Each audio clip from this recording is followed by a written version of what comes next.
함께 보겠습니다. 시편 31편 12절에서 19절까지입니다. 시편 31편 12절에서 19절까지 말씀을 봉독하겠습니다. 시편 31편 12절에서 19절.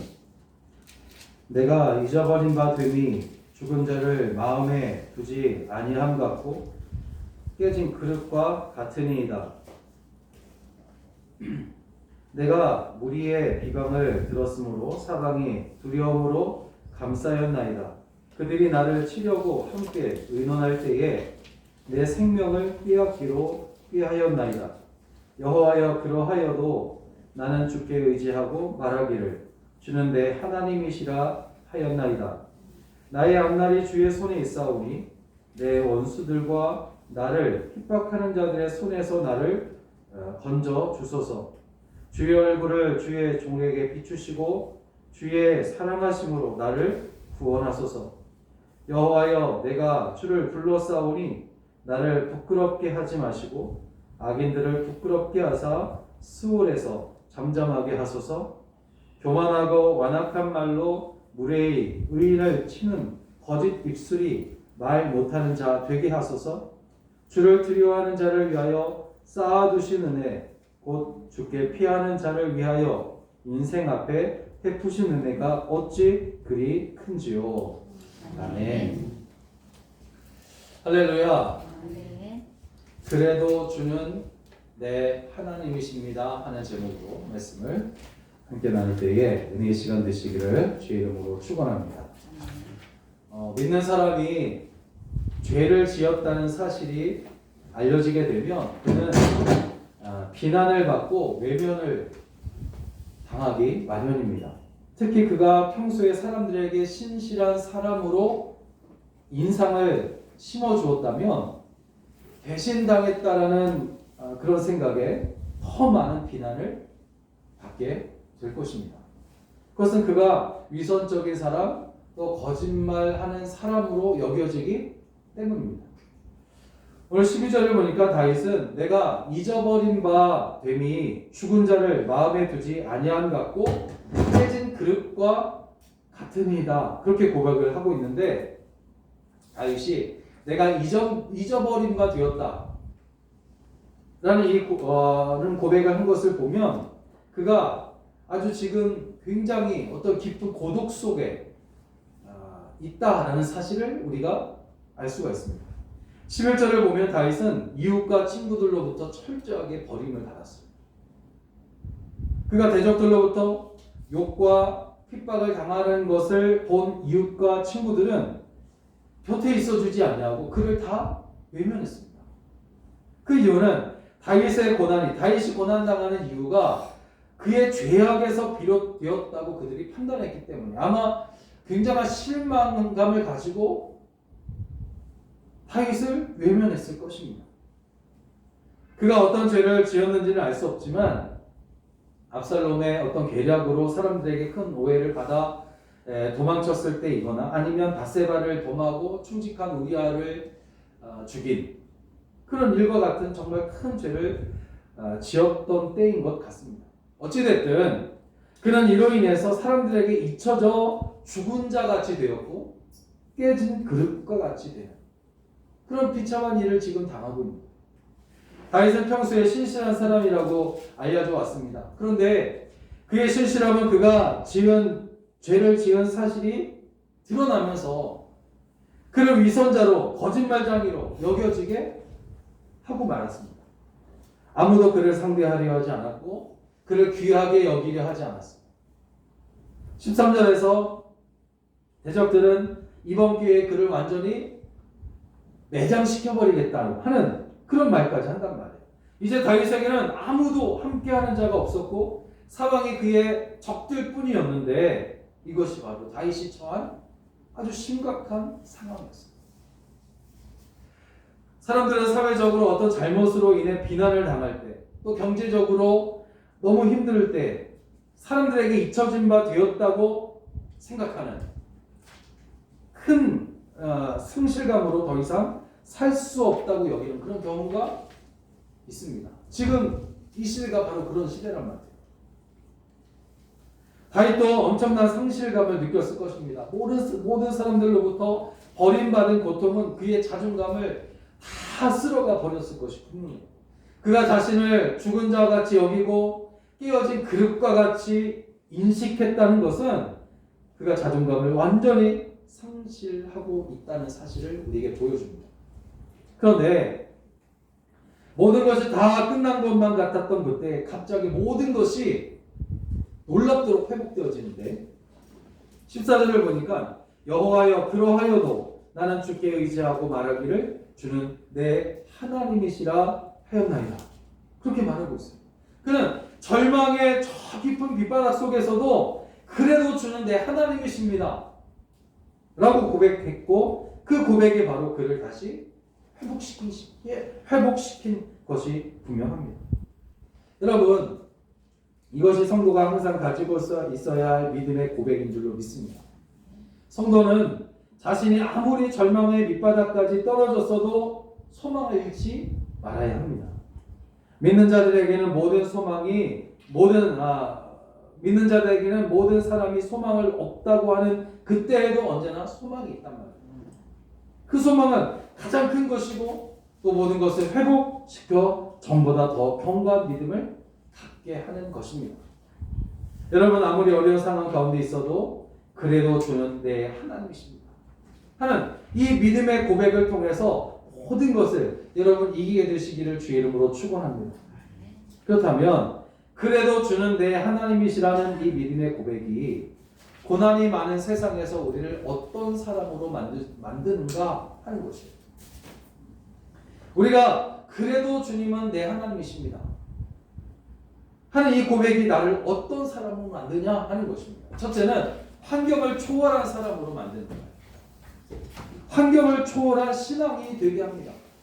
14절을 보니까 다윗은 여호와여 그러하여도 나는 주께 의지하고 말하기를 주는 내 하나님이시라 하였나이다 그랬는데 다윗은 큰 고통을 당했단 말이죠. 11절부터 13절까지 말씀을 보니까 그는 대적으로 말미암아 욕을 당하는 거예요.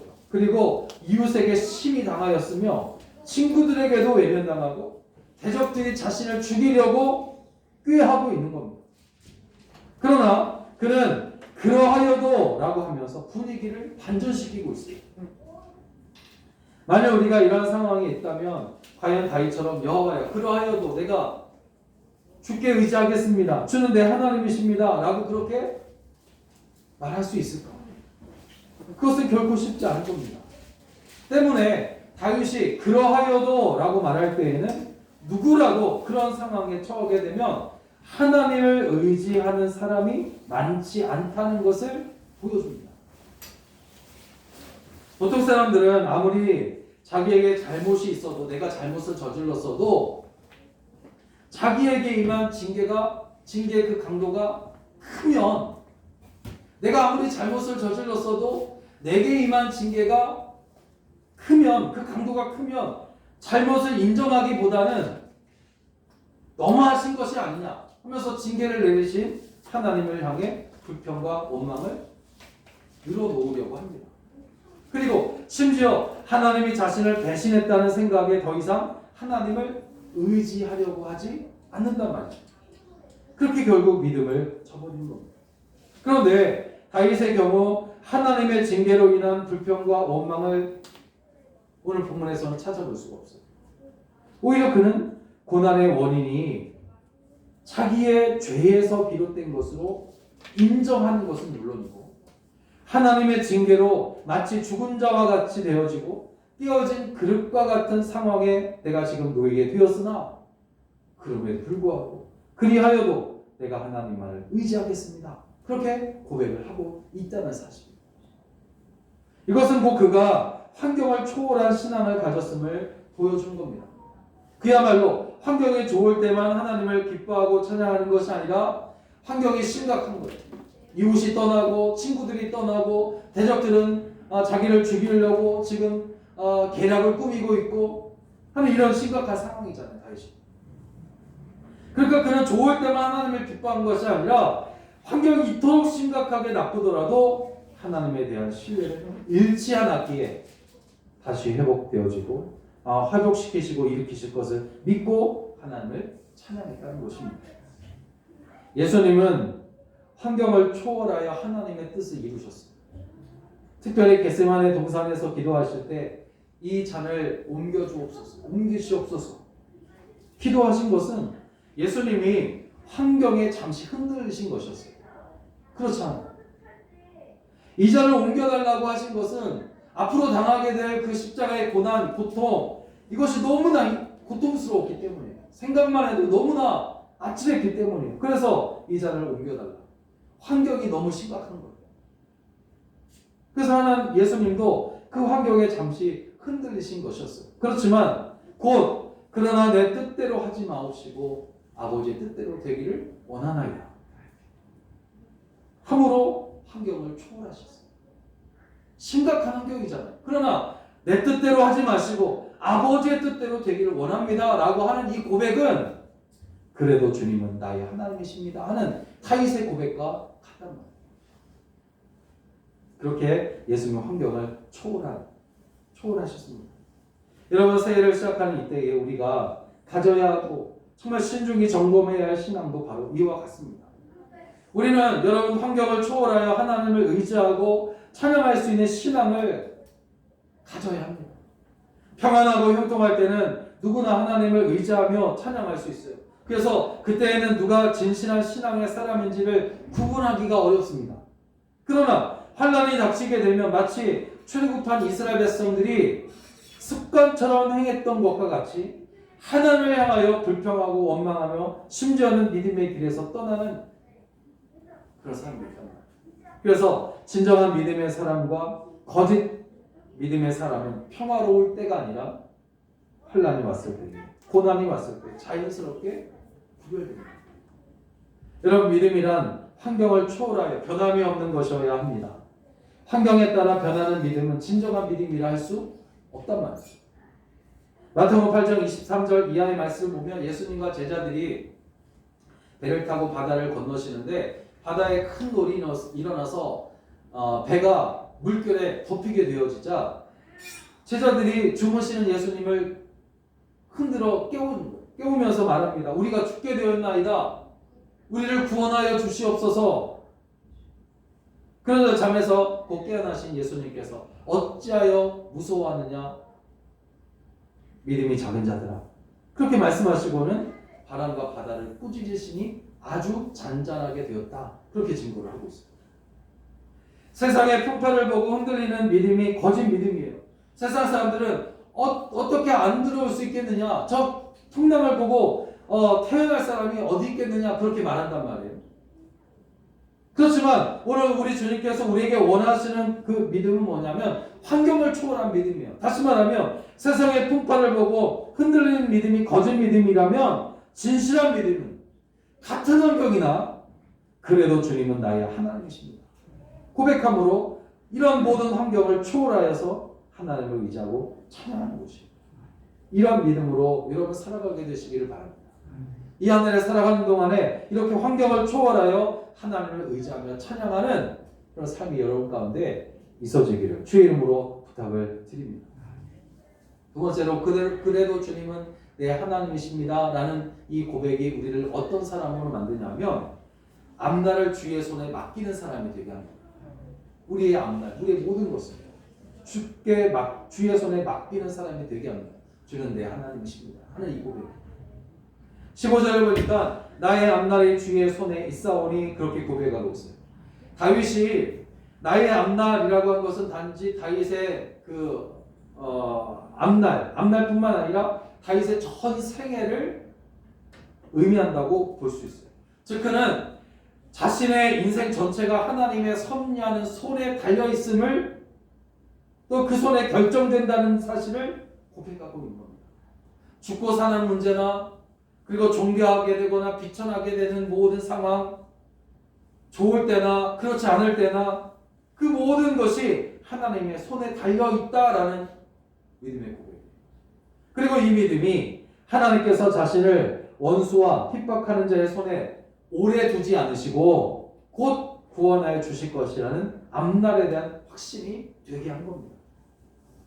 다윗의 삶이 하나님의 손에 달려있다면, 그 사실을 믿는다면 원수와 핍박하는 자들이 아무리 다윗을 대적한다 할지라도 하나님이 허락하시지 않는 한 다윗을 멸망에 이를 수 없게 한단 말이에요.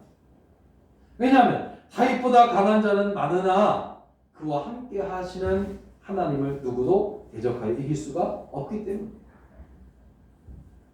사탄이 동방의 의인이라 불리던 욥을 쳐서 극심한 고난 가운데 그가 빠지게 되지만 그의 생명만큼은 빼앗을 수 없었어요.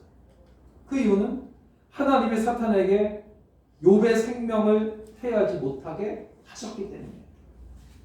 하나님이 금하시면 사탄이라도 아무것도 행할 수 없어요. 마찬가지로 다윗이 원수와 핍박하는 자들로부터 고난을 당한 것도 하나님이 원수와 핍박하는 자들에게 그것을 허용했기 때문입니다.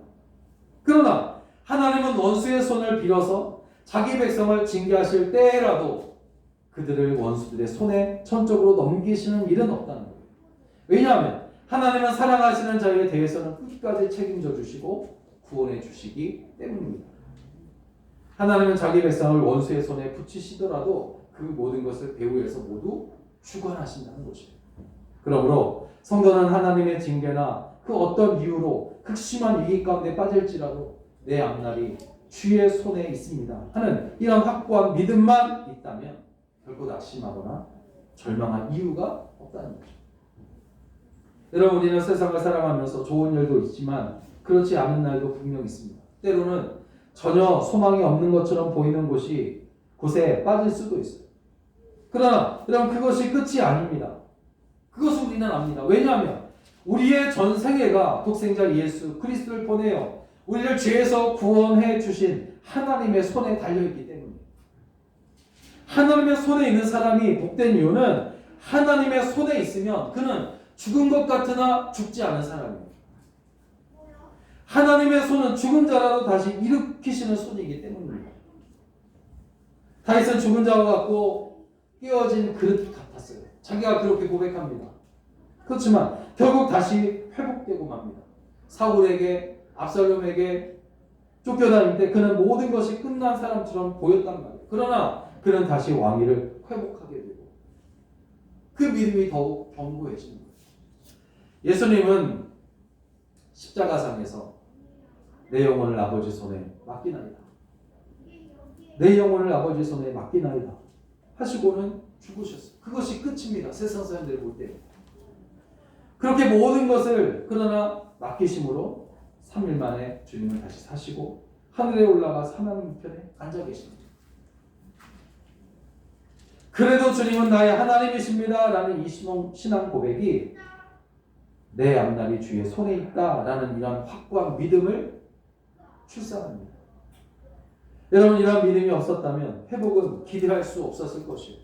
하나님을 의뢰하지 않음으로 인해 믿음을 버리거나 모든 것을 포기하여 했을 것입니다. 그러므로 그래도 주님은 나의 하나님이십니다 라고 고백하게 되시기를 주의 이름으로 부탁을 드립니다.